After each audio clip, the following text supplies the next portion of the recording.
mengancam gantung Jokowi di Monas, makar atau sebuah kedunguan. Pak Polisi, tangkap manusia laknat ini. Turunkan Jokowi sekarang, atau jangan tantang kami untuk melakukan people power. Jangan kira kami sudah tua, kami takut. Oleh karena itu, saya meminta kepada seluruh rakyat Indonesia, kepada mahasiswa, kepada kaum buruh, siap melakukan people power. Revolusi harus dijalankan. Pak Jokowi siap hukum gantung atau bunuh saya. Terakhir, tapi kalau Pak Jokowi yang bersalah, saya meminta Pak Jokowi mundur atau gantung di Monas. Seperti pisau. Kalau pisau itu digunakan untuk kepentingan yang manfaat, maka pisau itu tidak membahayakan. Tapi kalau pisau itu digunakan untuk kepentingan jahat, pisau itu menjadi berbahaya. Jadi, people power yang dilakukan dengan cara memaksakan kehendak untuk mengganti atau mengubah sesuatu yang sudah menjadi kesepakatan nasional, baik yang tertuang di dalam undang-undang maupun konstitusi negara, maka people power itu menurut pendapat kami hukumnya haram. Memangnya ini negara mbahmu kok? Sudahlah Pak Mudrik, Pak Amin, dan yang kemarin hadir di acara itu. Wong berpidato aja sudah kesusahan begitu loh. Apalagi kok mau turun ke jalan. Pikiran kok ngoyo woro toh mbak. Halusinasi. Gimana caranya membubarkan lembaga resmi negara? Pak Amin, biarkan pemerintah sekarang menjalankan tanggung jawabnya. Yang sepuh-sepuh kayak kita ini loh Pak, tinggal menikmati saja sisa hidup kita. Lebih baik banyak mendekat kepada Allah daripada menuruti hawa nafsu angkara murka. Mbak Amin Rais dan kawan-kawannya yang mencoba mengangkat isu people power ternyata hanya menghasilkan sisi negatif. Salah satunya adalah melahirkan orang dengan karakter yang mulutnya agak bengis.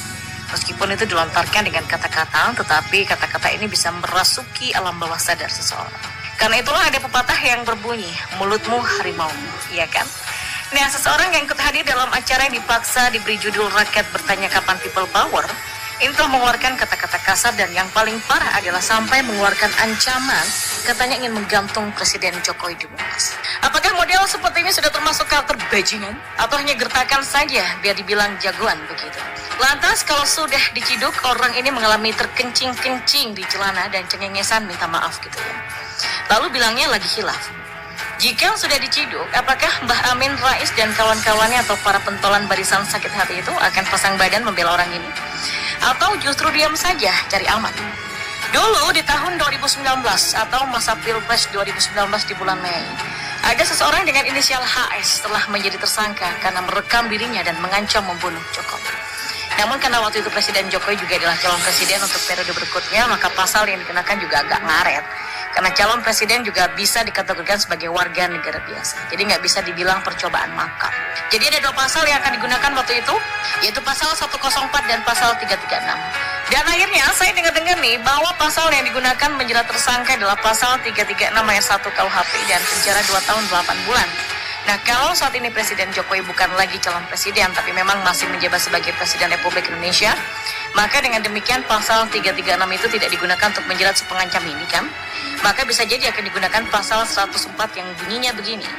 Makar dengan maksud untuk membunuh atau merampas kemerdekaan atau meniadakan kemampuan presiden atau wakil presiden memerintah diancam dengan pidana mati atau pidana penjara seumur hidup atau pidana penjara sementara paling lama 20 tahun. Pasal ini tentu saja sangat berat jika saja memenuhi unsur. Nah, apakah ini akan digunakan atau ada pasal lain yang bisa meringankan orang yang dungu ini karena terang-terangan mengancam presiden? Ya kita tunggu aja ya. Tapi biasanya sih kalau dilakukan secara psikologis akan dilakukan secara psikologis dan mungkin tidak masuk ranah makar. Karena orang-orang dungu ini juga sulit untuk melakukan makar, apalagi hanya menggunakan kata-kata. Ini hanyalah efek dari serangan politik yang dilancarkan oleh para barisan sakit hati. Para barisan sakit hati ini sulit menemukan formula yang tepat untuk bisa menggulingkan kekuasaan yang memang didukung rakyat. Jokowi jadi presiden karena memang didukung oleh rakyat. Bayangkan ada 80% yang puas dengan kinerja Jokowi.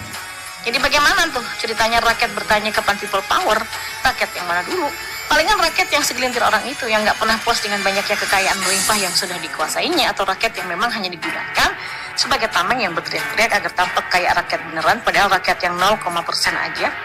Sebagaimana jumlah kader partai umat yang elektabilitasnya hanya 0, dan sepertinya partai itu akan tenggelam ya. Jadi entah bagaimana lagi caranya agar rakyat Indonesia yang 0,% ini bisa cerdas, nggak ikut-ikutan dengan cara-cara Mbah Amin Rais. Entah bagaimana lagi caranya agar rakyat yang 0, sekian persen ini bisa melihat panggung politik di negeri ini dengan cara yang santai dan smart. Kalau sudah cerdas, maka bisa bijak dalam menyikapi perbedaan politik.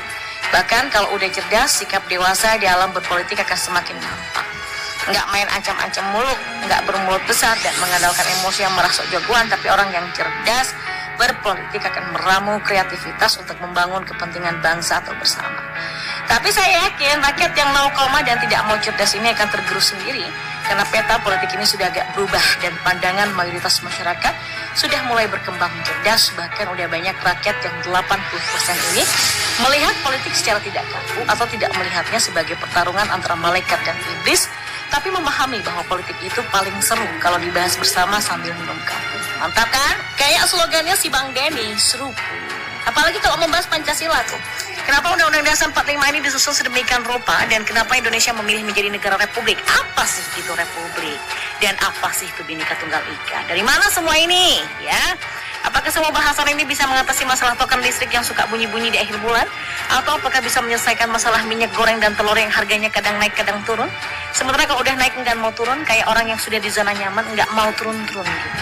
Ya, semua bahasan itu pasti sangat seru, karena hierarkinya ini sangat panjang dan luas. Spektrumnya juga bisa saling mengikat dan memacu pikiran terus bekerja, dan ya semoga saja mayoritas bangsa ini benar-benar cerdas karena sering terlatih berpikir, dan berharap juga rakyat 0, sekian persen itu juga ikutan cerdas.